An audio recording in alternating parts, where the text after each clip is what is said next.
Hello, today we're going to be taking a look at DNS. To start off, we're going to be taking a look at how DNS works out on the internet. Out on the internet, we have DNS servers that are called the DNS root servers. There are a total of 13 logical root servers. On these root servers, we also have top-level domain servers, which have, for example, the .com servers and the .org servers. The root DNS servers are owned and operated by 12 different organizations, which include NASA Ames Research Center and the United States Army.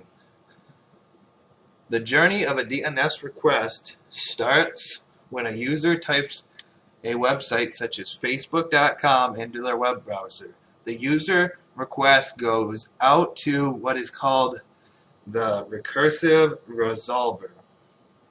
The recursive resolver is usually operated by your internet service provider or your IPS. The user's machine will first go there and ask, hey, do you know where the IP address of Facebook.com is?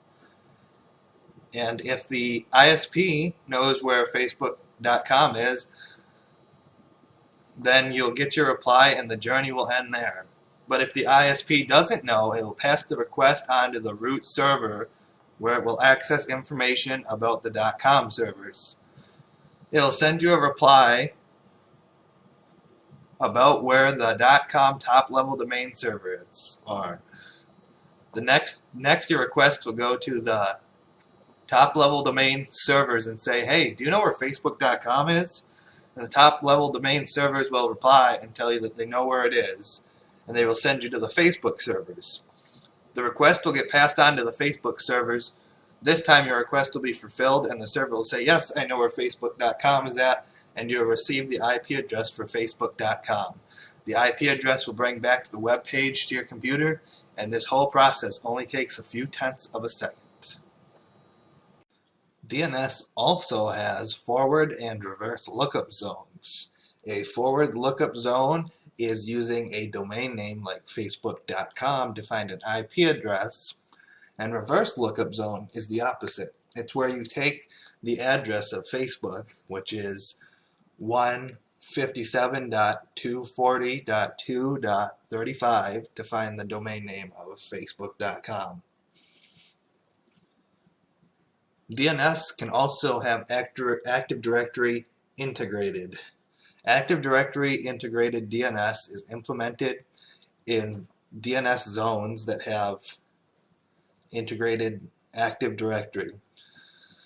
This kind of zone runs on all servers past Windows Server 2000. Integrating Active Directory into DNS can also provide extra security. Another benefit is that zones get replicated to new domain controllers automatically whenever one is added to the domain. In DNS, there are also forwarders, and there is DNS caching. A DNS forwarder forwards DNS queries to DNS servers on the outside of your network. DNS caching is a temporary database that has the records of all recent visited websites and internet domains. There's also another kind of DNS we're going to be looking at, and that's called dynamic DNS. Dynamic DNS is used in places that don't have static IP addresses. It helps by assigning a domain name to your home IP address that will automatically update as your address continues to change.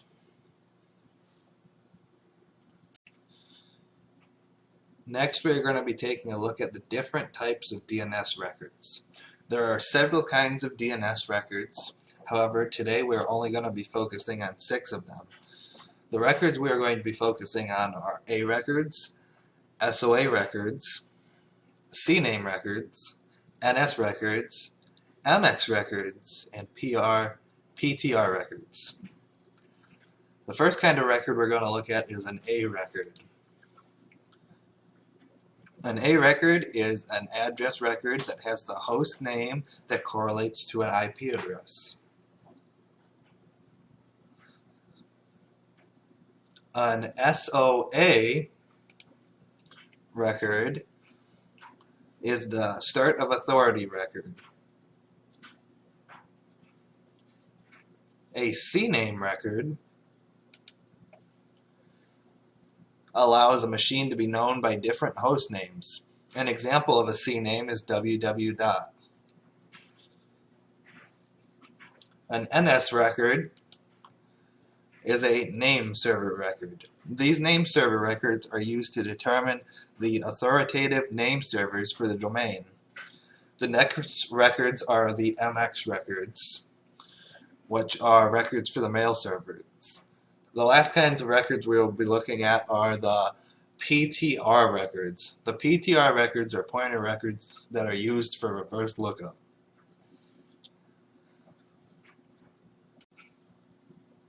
When using DNS records for things like websites, you should try to get redundancy.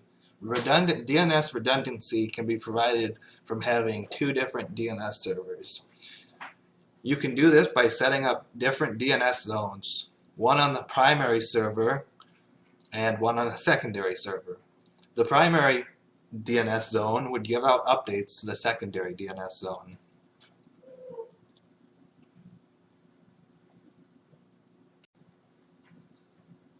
As an overview, during this video, we took a look at DNS and how it works and how you get an address out on the internet. We also took a look at different kinds of DNS records, and I also explained how you could have DNS redundancy. Thanks for coming.